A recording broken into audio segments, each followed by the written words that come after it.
Lu pernah nggak sih mikir kenapa sistem keuangan yang ada sekarang itu sering banget ngerugiin orang kecil? Atau kenapa di tengah banyaknya orang kaya masih banyak yang hidupnya miskin? Apa lu tahu kalau sebenarnya Al-Quran punya panduan tentang keuangan yang jauh lebih adil dan nggak sering dibahas?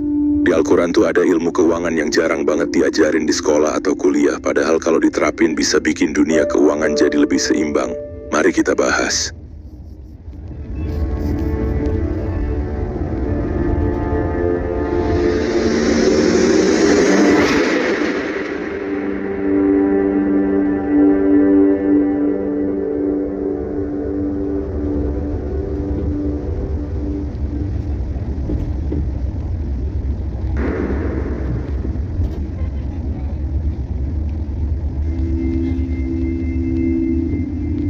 Lu pasti sering dengar kan kalau kekayaan itu ada di tangan orang-orang tertentu. Yang makin kaya makin lebar aja jarak antara mereka sama yang miskin. Nah, dalam Al-Quran ternyata ada panduan ekonomi yang jauh lebih adil dan bisa ngebikin sistem ini lebih seimbang. Prinsip pertama yang perlu kita pahami adalah bahwa harta itu bukan sepenuhnya milik kita, tapi amanah dari Allah. Di surah Al-Baqarah ayat 267-273 misalnya, Allah ngejelasin bahwa sebagian dari harta yang kita punya itu sebenarnya haknya orang lain. Kita mungkin merasa itu punya kita karena kita kerja keras buat dapetin itu. Tapi pada kenyataannya, ada tanggung jawab sosial di baliknya. Zakat jadi instrumen yang penting di sini buat ngebagi sebagian harta kita ke orang-orang yang kurang beruntung. Zakat itu nggak cuma kewajiban agama, tapi juga bentuk dari keadilan sosial yang harus diterapin di kehidupan kita. Dalam ayat ini Allah ngebahas tentang bagaimana kita harus memberikan sebagian dari harta kita untuk mereka yang membutuhkan, yang bisa berupa fakir miskin, orang yang berjuang di jalan Allah, atau mereka yang terpinggirkan. Ini penting banget karena konsep ini nggak cuma ngajarin kita buat berderma atau ngasih harta, tapi lebih jauh lagi ngingetin kita untuk mengurangi kesenjangan ekonomi yang ada di masyarakat. Ketika lo memberi zakat, lo nggak cuma ngebantu orang yang lagi kekurangan, tapi juga ngebangun solidaritas sosial supaya nggak ada yang terisolasi atau merasa ditinggalkan dalam masyarakat. Selain itu, dalam surah At-Taubah ayat 60, Allah menjelaskan tentang alokasi zakat yang nggak cuma buat orang miskin, tapi juga buat yang berjuang di jalan Allah, yang terperosok dalam utang, atau yang butuh bantuan lainnya. Bahkan zakat itu bukan cuma kewajiban pribadi, tapi juga membangun keseimbangan sosial di antara umat. Ini menunjukkan kalau kesejahteraan sosial adalah sesuatu yang nggak bisa diabaikan. Nah, prinsip kedua adalah tentang tanggung jawab sosial terhadap harta yang kita miliki. Al-Quran sangat menekankan untuk menggunakan kekayaan secara bijaksana, dengan tidak menumpuk kekayaan hanya untuk diri sendiri. Harta yang kita punya itu harus berputar dan memberi manfaat untuk orang lain, bukan hanya untuk memenuhi kebutuhan pribadi yang berlebihan. Dalam surah Al-Baqarah ayat 219, Allah menjelaskan bahwa harta itu tidak bisa dipakai hanya untuk kepentingan pribadi, apalagi untuk sesuatu yang sia-sia atau nggak ada manfaatnya. Jadi prinsip ekonomi dalam Al-Quran tuh ngajarin kita buat punya kesadaran sosial. Artinya kita harus peduli pada keadaan sekitar kita. Jangan sampai kita jadi orang yang kaya tapi nggak peduli dengan keadaan orang-orang yang kurang beruntung. Ada banyak cara untuk mendistribusikan kekayaan kita, salah satunya adalah zakat. Tapi bisa juga lewat sedekah, atau bahkan berinvestasi dalam program-program sosial yang bisa memberdayakan masyarakat. Poin penting lainnya adalah bahwa harta yang kita miliki itu ada batasnya. Dan kita nggak bisa terus-menerus ngumpulin kekayaan tanpa memberikan manfaat bagi orang lain. Harta yang kita punya adalah ujian. Kalau kita nggak bisa mengelolanya dengan bijaksana, bisa jadi itu malah memberatkan kita di akhirat. Ini semua sebenarnya mengarah pada sebuah tujuan. Keseimbangan dalam hidup dan keadilan sosial.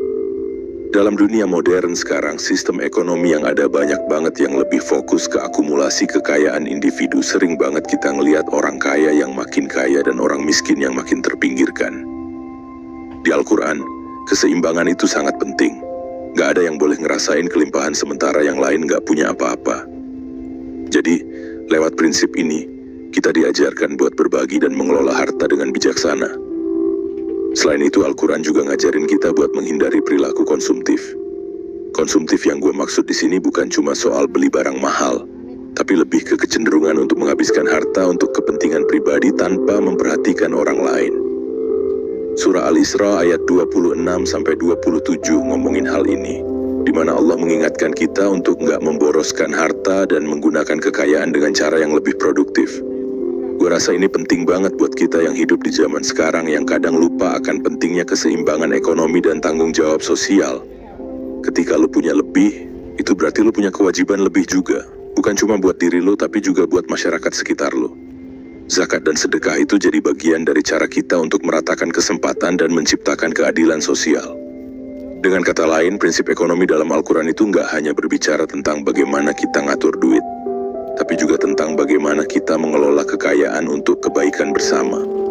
Jadi keuangan kita nggak cuma buat memenuhi kebutuhan pribadi, tapi harus bisa memberikan manfaat dan membantu sesama.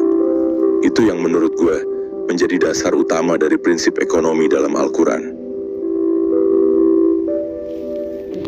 Jadi kita semua pasti nggak asing sama yang namanya utang dan riba kan? Di dunia modern ini utang seolah-olah jadi hal yang normal banget, bahkan kadang dipandang sebagai solusi cepat buat masalah keuangan. Tapi, tahukah lo kalau dalam Al-Quran baik utang maupun riba itu sebenarnya sangat dilarang? Kenapa? Karena keduanya punya dampak negatif yang nggak cuma merugikan individu, tapi juga sistem keuangan secara keseluruhan. Mari kita bahas dulu tentang riba. Dalam surah Al-Baqarah ayat 275-279 Allah dengan jelas ngasih peringatan keras soal riba. Di sini Allah bilang kalau orang yang terlibat dalam riba itu akan merugi. Karena transaksi yang melibatkan riba itu nggak membawa berkah. Dalam sistem ekonomi kita sekarang, riba ini identik dengan bunga pinjaman, yang mana bisa bikin utang jadi makin nambah dan susah untuk dilunasin. Pernah nggak sih lo dengar cerita tentang orang yang pinjam duit terus bayar bunganya doang tiap bulan tanpa bisa bayar pokoknya? Itu salah satu contoh betapa berbahayanya sistem bunga dalam utang. Nah, dalam Al-Quran transaksi semacam ini sangat dilarang karena merugikan pihak yang lebih lemah, yang akhirnya jatuh dalam lingkaran utang yang nggak ada habisnya. Jadi sistem bunga ini nggak cuma menambah beban orang yang berutang, tapi juga cenderung menguntungkan pihak yang sudah kaya. Lo bisa bayangin kan kalau dalam sistem ekonomi ini, yang kaya terus kaya sementara yang miskin makin terjerat dalam utang? Padahal, kesejahteraan sosial itu sangat penting dalam pandangan Islam. Surah Al-Baqarah 279 bahkan bilang kalau siapapun yang masih terlibat dengan riba itu seolah-olah berperang melawan Allah dan Rasul-Nya. Ini serius loh. Riba itu bukan cuma masalah finansial, tapi juga masalah moral, etika, dan sosial. Dalam konteks sekarang, ini kayak ngajarin kita bahwa nggak ada yang boleh ngerugiin orang lain demi keuntungan pribadi. Sekarang coba kita pikirin apa sih dampak dari riba ini buat sistem keuangan modern kita. Sistem keuangan di banyak negara sekarang didominasi oleh bunga pinjaman. Kalau lo ambil kredit di bank, lo pasti tahu kan ada bunga yang harus dibayar setiap bulannya. Semakin lama lo bayar, semakin besar jumlah yang harus lo bayar. Itu karena bunga yang terus terakumulasi bikin utang lo jadi nambah terus. Nah, dampak jangka panjangnya apa? Banyak orang yang jadi terjebak dalam utang karena bunga yang nggak ada habisnya. Sebagai contoh, banyak orang yang punya kartu kredit kan? Dengan bunga yang tinggi, orang sering cuma bayar bunga bulanan tanpa bisa melunasi utangnya, yang akhirnya bikin jumlah utangnya semakin besar. Ini contoh nyata gimana sistem bunga merugikan orang banyak, bahkan dalam skala individu sekalipun. Di sisi lain, kalau kita bandingin sama sistem yang nggak melibatkan bunga, kayak sistem perbankan syariah yang lebih menekankan pada bagi hasil, kita bakal lebih ngerti kenapa Islam sangat tegas soal larangan riba. Dalam perbankan syariah, keuntungan dibagi berdasarkan kesepakatan dan bagi hasil, bukan karena bunga yang bikin pihak peminjam terjerat dalam utang. Di sini, keuntungan dan resiko itu dibagi secara adil antara pihak yang meminjam dan yang memberi pinjaman. Jadi kalau lu ngambil pinjaman, lu nggak bakal dibebani dengan bunga yang terus nambah. Surah Al-Imran ayat 130 juga ngasih petunjuk buat ngindarin riba, yang mana Allah bilang, dan janganlah kamu memakan riba yang dilipat gandakan dengan berlipat ganda. Ini juga mengarah pada prinsip keadilan dalam transaksi keuangan. Dalam sistem yang berbasis bunga, yang kuat makin kuat, yang lemah makin lemah, karena bunga ini terus nambah dan jadi beban yang sulit untuk dilunasi. Yang menarik, dalam surah Al-Baqarah 275-279 tadi, Allah nggak cuma bilang kalau riba itu dilarang, tapi juga ngajarin bahwa berbisnis tanpa riba itu lebih baik dan membawa berkah. Itu berarti dalam pandangan Al-Quran transaksi yang adil dan saling menguntungkan jauh lebih baik daripada transaksi yang cuma bikin satu pihak untung besar, sementara pihak lain jadi menderita. Sistem keuangan modern yang sangat bergantung pada bunga ini juga punya dampak sosial yang besar. Banyak orang yang akhirnya memilih untuk meminjam lebih banyak lagi supaya bisa menutupi utang sebelumnya, yang kemudian menciptakan lingkaran utang yang nggak ada habisnya. Hal ini berpotensi bikin kesenjangan sosial makin lebar, karena orang yang terperangkap dalam utang seringkali nggak bisa bangkit lagi, sementara yang kaya semakin menguasai lebih banyak sumber daya. Tapi, jika kita kembali ke ajaran Al-Quran, kita bisa lihat bahwa sistem keuangan tanpa riba itu lebih mengarah pada sistem yang berdasarkan keadilan. Semua pihak yang terlibat dalam transaksi itu diuntungkan tanpa ada yang dirugikan. Sistem ini juga lebih sustainable karena lebih berfokus pada berbagi keuntungan dan risiko, daripada cuma sekedar mengejar profit dengan cara-cara yang eksploitatif. Jadi intinya, larangan terhadap riba dalam Al-Quran itu bukan cuma buat ngelindungin individu dari jeratan utang, tapi juga buat menciptakan sistem keuangan yang lebih adil, seimbang, dan menguntungkan semua pihak. Nggak ada yang diuntungkan dengan cara yang tidak adil.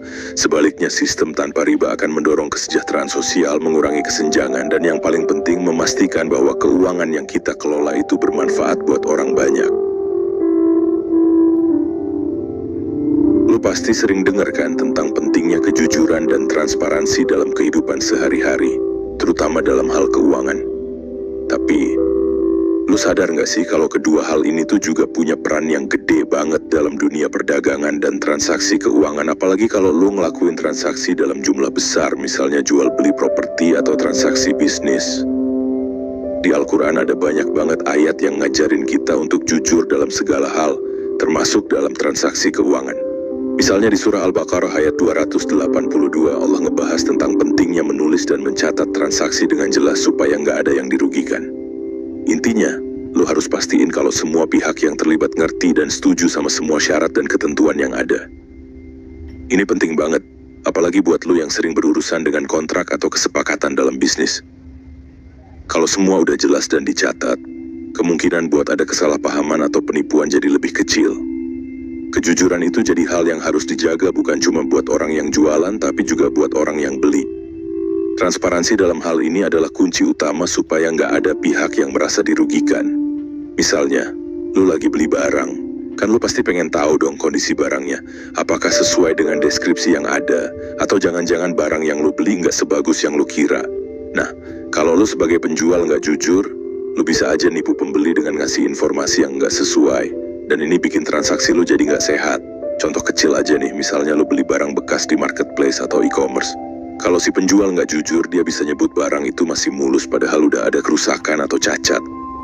Ini kan nggak fair ya. Pembeli juga pasti merasa dirugiin karena dia bayar sesuai dengan yang dijanjikan padahal barangnya nggak sesuai dengan ekspektasi. Nah, masalahnya, kalau ini jadi kebiasaan, lama-lama orang jadi nggak percaya sama transaksi yang dilakukan secara online, dan itu merugikan semua orang, baik penjual maupun pembeli. Al-Quran tuh ngasih peringatan keras banget soal transaksi yang nggak jujur. Dalam surah Al-Mutaffifin ayat 1-3 Allah bilang, celaka bagi orang-orang yang curang, yaitu mereka yang apabila mengambil takaran dari orang lain, mereka pun mengambil sampai penuh, dan apabila mereka memberi takaran atau timbangan kepada orang lain, mereka memberi lebih sedikit atau mengurangi. Jadi jelas banget, kalau lu nggak adil dalam transaksi atau lu curang dalam menimbang dan mengukur, itu bakal balik ke lu sendiri, bahkan bisa jadi hukuman di akhirat. Kejujuran dalam transaksi itu nggak cuma tentang menimbang barang dengan benar, tapi juga soal mengungkapkan seluruh informasi yang dibutuhkan agar kedua pihak bisa membuat keputusan yang adil. Misalnya, lu jual mobil bekas, ya lo harus jujur tentang kondisi mobil itu, apakah ada kerusakan atau pernah mengalami kecelakaan, supaya pembeli bisa tahu resiko yang mereka ambil. Kalau lo tutup-tutupin, bisa-bisa pembeli malah rugi besar setelah mereka beli. Lalu, ada lagi yang sering terjadi di dunia bisnis, yaitu soal biaya tersembunyi. Banyak banget transaksi yang kelihatan murah, tapi ternyata ada biaya-biaya lain yang muncul setelah kesepakatan dibuat. Ini sering banget terjadi di dunia perbankan atau transaksi properti kan misalnya. Lu mau ambil kredit rumah, kelihatan murah banget di awal karena bunga yang rendah, tapi begitu lu hitung dengan semua biaya tambahan kayak biaya administrasi, asuransi, dan lain-lain, malah jadi jauh lebih mahal. Ini contoh nyata dari transaksi yang nggak transparan dan bisa bikin lu rugi. Nah, dalam Islam, transparansi dan kejujuran itu udah jadi prinsip dasar dalam bertransaksi. Bahkan, di surah Al-Baqarah ayat 282, dijelasin juga kalau transaksi itu harus jelas waktunya, jumlahnya, dan pihak yang terlibat. Semua itu harus dicatat dan disepakati dengan jelas, supaya nggak ada pihak yang merasa dirugikan setelahnya. Kalau transaksi itu nggak jelas, ya jadinya bisa timbul konflik atau bahkan sengketa. Dan itu yang bakal bikin suasana jadi nggak nyaman buat semua orang yang terlibat. Tapi, kenapa sih kejujuran dan transparansi ini sangat penting? Karena, dalam dunia ekonomi yang semakin kompleks, kepercayaan jadi kunci utama. Dalam transaksi, apalagi yang melibatkan uang dalam jumlah besar, lu perlu banget ngedapetin kepercayaan dari orang lain. Kejujuran itu yang bikin orang lain merasa nyaman buat bertransaksi dengan lu. Kalau lu jujur dan terbuka, orang bakal lebih percaya dan akhirnya mereka akan terus datang ke lu lagi, baik itu sebagai konsumen atau sebagai mitra bisnis. Contoh yang gampang aja, lu pasti lebih suka belanja ke toko atau marketplace yang punya rating baik kan? Itu artinya, orang lain udah punya pengalaman yang baik di sana. Mereka jujur, nggak ada yang disembunyikan, dan transparan soal produk yang dijual. Itu bikin lu nyaman, bukan? Nah, kalau lu berbisnis dengan cara yang jujur dan transparan, kepercayaan itu juga bakal terbentuk dan otomatis lu bisa punya relasi bisnis yang lebih kuat dan lebih lama. Di sisi lain, transparansi dalam hal harga dan produk itu juga ngebantu lu untuk menghindari masalah hukum. Banyak kasus hukum yang muncul karena masalah transaksi yang nggak jelas atau nggak transparan. Kalau lo udah jelas dalam ngasih informasi, mencatat segala sesuatu dengan transparan, lo bisa menghindari hal-hal kayak gitu dan nggak perlu khawatir dengan tuntutan hukum yang mungkin muncul. Selain itu, penting juga buat lo untuk selalu menepati janji dalam transaksi. Misalnya lo bilang akan ngirim barang dalam waktu 3 hari, ya lo harus tepati itu. Jangan cuma asal ngomong tanpa niat untuk memenuhi janji. Kalau lo nggak bisa menepati, ya lo harus memberi penjelasan yang jelas kenapa lo nggak bisa memenuhi janji itu. Dan apa yang bisa lo lakukan untuk mengganti atau menunda pengiriman. Ini juga bagian dari transparansi. Kesimpulannya, dalam dunia bisnis, baik itu lo sebagai penjual atau pembeli, kejujuran dan transparansi itu jadi kunci utama untuk menjalani transaksi yang sehat. Kalau lo nggak jujur atau nggak transparan, lo bukan cuma merugiin orang lain, tapi juga merugiin diri lo sendiri. Dalam Islam, prinsip-prinsip ini tuh dijadikan pedoman agar transaksi bisa berjalan dengan adil, saling menguntungkan, dan tentunya nggak menimbulkan kerugian di kemudian hari. Jadi, bisa kita lihat kalau Al-Quran tuh punya banyak banget ajaran yang kalau diterapin, bisa banget bikin sistem keuangan kita lebih adil dan manusiawi.